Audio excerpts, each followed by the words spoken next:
Hello everyone, Miss Meek here, and today we're going to talk about adding and subtracting equations, and not just about them, but we're actually really going to focus on how to solve adding and subtracting equations. So that is the focus. We're going to start off by talking about some different models, and then we will move into what are some of the properties that are involved in this process. So first of all, one type of model that we can use to solve these or represent equations is a tape diagram. We talked about tape diagrams way back when we talked about percents. We had percent bars or tape diagrams. They tend to come up in math quite a bit.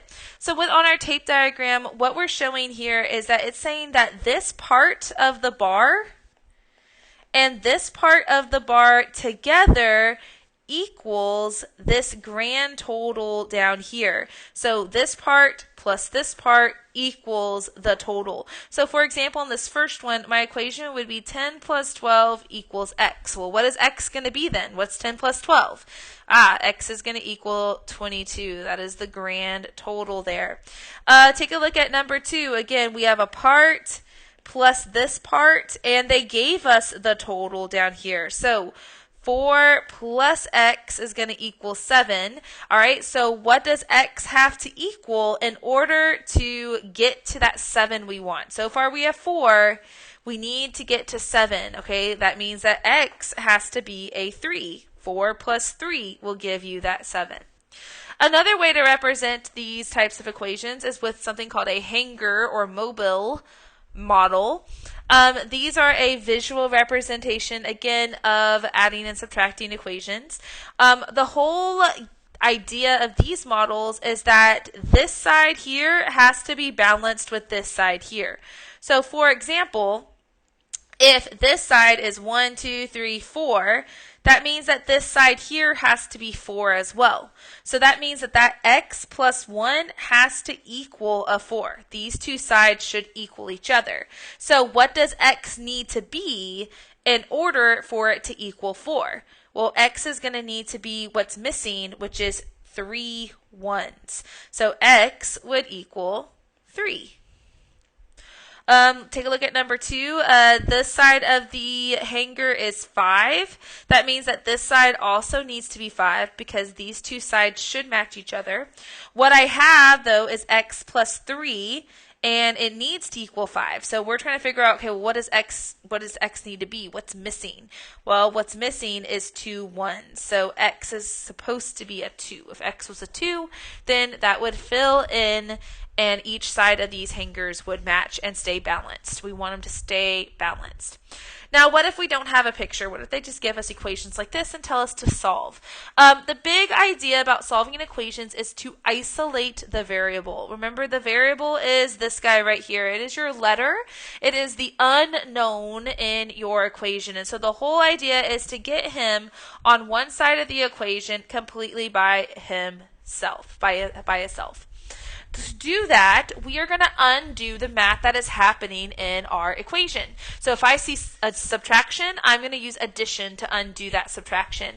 If I see addition, I'm going to use subtraction to undo that. So for example, in number 1, I see subtraction. We are subtracting 10. To get rid of this minus 10, I am going to add 10 to both sides. When I do that, these 10s are going to go away because a minus 10 and a plus 10, they cancel each other out. And that's actually great news for me because that leaves x over here all by himself. And then my answer is 17 plus 10, which is 27.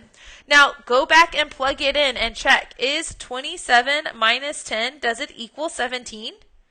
Yes, it does. So we have solved this equation correctly. Take a look at number 2. In number 2, I am adding 11. To undo adding 11, I have to subtract 11. And if I do that to one side of the equation, you have to do it to the other, just like our hangers.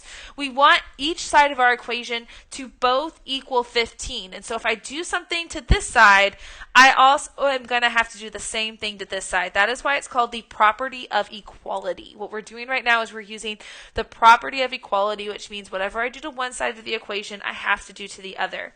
When I do that, these 11s are going to cancel, leaving y over here by itself. And then over here, I'm going to do this math, and I'm going to get 15 minus 11, which is 4. Plug that number back in. Is 4 plus 11 15?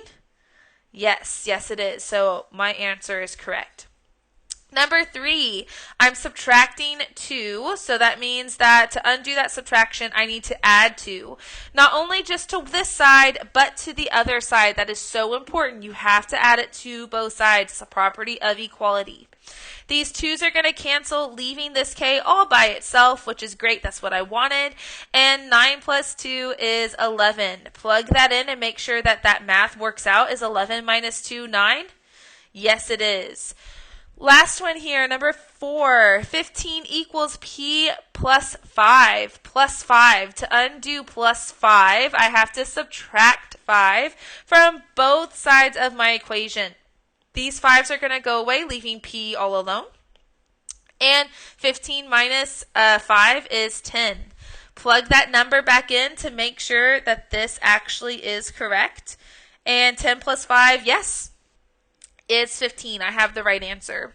One thing that we do need to watch out for that we're going to go over is negatives. Okay, again, what you're doing is you're doing the opposite operation. You're trying to cancel away the number that is attached to your variable so that your variable is isolated, that it's over there by itself, and we can figure out what is it supposed to be, what is it supposed to equal.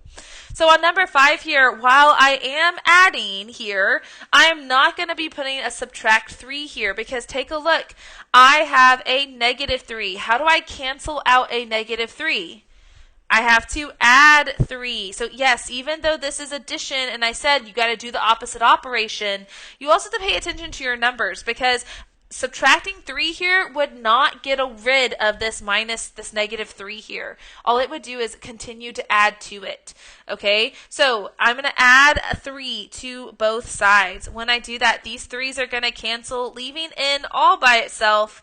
And then negative 10 plus 3, remember your integer rules for adding, those are going to cancel, those positive 3's are going to cancel out 3 negatives, and you're going to be left with negative 7. You can go in and plug that answer back in. Negative 10 equals negative 3 plus a negative 7. Is negative 3 plus negative 7 negative 10?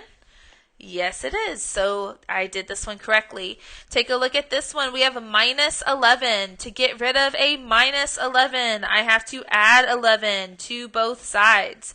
These 11's are going to cancel, leaving t all alone over here, which is awesome because that's what I want. And then negative 5 plus 11, those negative 5 is going to cancel out 5 positives and leave me with 6 positives left over. Again, go in and plug it in. Is 6 minus 11 negative 5? Yes, it is, because when I talk about adding the opposite, I'll be adding a negative 11, and so I will have negatives left over, and I will get negative 5. All right, this was a brief review over how to draw models to represent adding and subtracting equations, how to solve adding and subtracting equations, and all of that. I hope that this cleared up any confusion that you may have had about this topic, and I will talk to you later. Bye!